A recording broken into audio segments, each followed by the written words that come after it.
Welcome to Human Psychology Lens, where we dive deep into the hidden forces that shape our thoughts, our behaviors, and our world. Today, we're exploring one of the most pressing psychological questions of our time. Why do ordinary people become politically radicalized? What flips the switch from frustration or disagreement into an all-consuming belief system? And why do so many people willingly surrender to extremism, even when it fractures families, destroys communities, and risks their own lives? Political radicalization isn't just a political phenomenon, it's a human one. It's the story of identity, belonging, fear, and certainty colliding inside the human mind. And it starts with something simple, the question of who we are. At the heart of radicalization lies identity. Humans are social creatures. We define ourselves not only by what we believe, but by the groups we belong to. Psychologists call this social identity theory, the idea that our sense of self-worth is tied to us versus them. When someone feels invisible, powerless, or disrespected, they begin searching for a group that restores their value. Radical groups understand this need better than anyone. They don't just sell ideology, they sell belonging. They tell you, you matter, you're important, you're part of a historic struggle. That's intoxicating. But it doesn't stop there. Belonging is only the first hook. Once inside, the mind craves certainty. We live in a complicated, messy world full of contradictions. Most people can tolerate some ambiguity, but when life feels unstable, when jobs are lost, when culture changes too fast, when leaders seem corrupt, uncertainty becomes unbearable. Radical ideologies thrive because they cut through the noise. They promise black and white answers, good versus evil, heroes versus villains. Suddenly, all of life's complexity is boiled down to a simple moral equation. Certainty replaces doubt. And certainty feels safe. Now add another layer: perceived injustice. Psychologists have long studied a concept called relative deprivation. It's not about whether you're truly oppressed, it's about whether you feel others are getting more than you. Even the sense that your group is falling behind while others surge forward can ignite resentment. This fuels the powerful belief, we are the victims, and someone else is to blame. That belief becomes the emotional engine of radicalization. And emotion is everything. Fear and anger are two of the most potent psychological forces. Fear tells people their culture is under attack, that their safety is at risk, that their way of life is disappearing. Anger says the system is corrupt, the leaders are traitors, and the enemy is responsible for your pain. These emotions don't just sit quietly in the background, they demand action. Fear and anger push people toward urgent, even reckless solutions. When your nervous system is on fire, extreme answers don't feel extreme. They feel necessary. But here's the crucial point. Radicalization rarely happens alone. The human brain is wired to seek reinforcement. Once someone leans toward extreme views, confirmation bias takes over. We look for evidence that supports our beliefs and reject anything that challenges them. In the past, this was limited by geography and community, but today, the internet changes everything.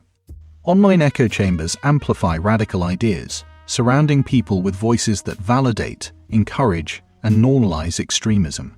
Algorithms push content that provokes stronger reactions, nudging users deeper down the rabbit hole. A fringe thought that once might have fizzled out now finds fuel, community, and momentum. And yet, radicalization is rarely instant. Think of it like a staircase. On the ground floor, a person feels deprived, mistreated, or ignored. As they climb the steps, they begin blaming a group, a system, or an institution. Higher up, they accept the idea that confrontation is justified. Then comes the step where violence is seen as not just acceptable, but necessary. Finally, at the top, the person acts, whether through activism, sabotage, or even terrorism. The staircase model reminds us that radicalization is a process, not a leap. Each step feels logical to the person climbing it, even if it looks shocking from the outside. There's another psychological shift that fuels this process: dehumanization. To truly commit to an extreme ideology, a person must strip empathy away from the other side. Opponents are no longer people with stories, families, and emotions. They are reduced to symbols, enemies, parasites, traitors. This psychological trick makes hostility feel moral. If the other side isn't fully human, then harming them becomes not just possible, but righteous. Moral conviction and sacred values then lock the door. When political beliefs are tied to morality, or worse, to the sacred, compromise becomes unthinkable. You can negotiate over taxes or trade, but how do you negotiate over God, justice, or survival?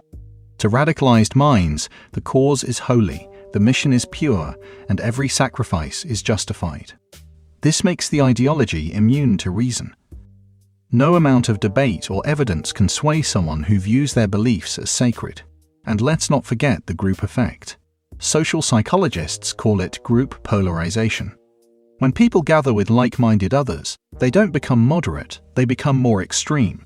Members push each other further to prove loyalty, passion, and purity.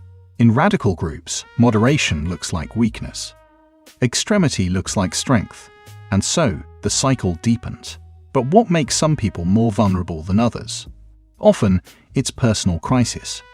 Isolation, job loss, failed relationships, or identity struggles leave people searching for meaning. Radical groups prey on these vulnerabilities, offering community, mission, and clarity at the exact moment someone feels most lost. For many, radicalization isn't about politics at all, it's about filling the void. So where does this leave us? Political radicalization is not a story about crazy people or bad apples. It's a story about deeply human needs, the need for identity, belonging, certainty, justice, and purpose. When those needs go unmet, radical ideologies step in to provide answers, however destructive. Understanding this process isn't just about analyzing extremists, it's about holding a mirror to human psychology itself. Because the truth is, radicalization is less about being brainwashed and more about being human. It's about how ordinary minds, under the right pressures, can walk extraordinary paths into extremism. And unless we understand the psychology behind it, we'll never be able to recognize the signs or break the cycle. This has been Human Psychology Lens, where we peel back the layers of the human mind to reveal what truly drives us. If you found this deep dive valuable, make sure to subscribe, share your thoughts in the comments, and join the conversation. And remember, understanding the mind is the first step toward understanding the world.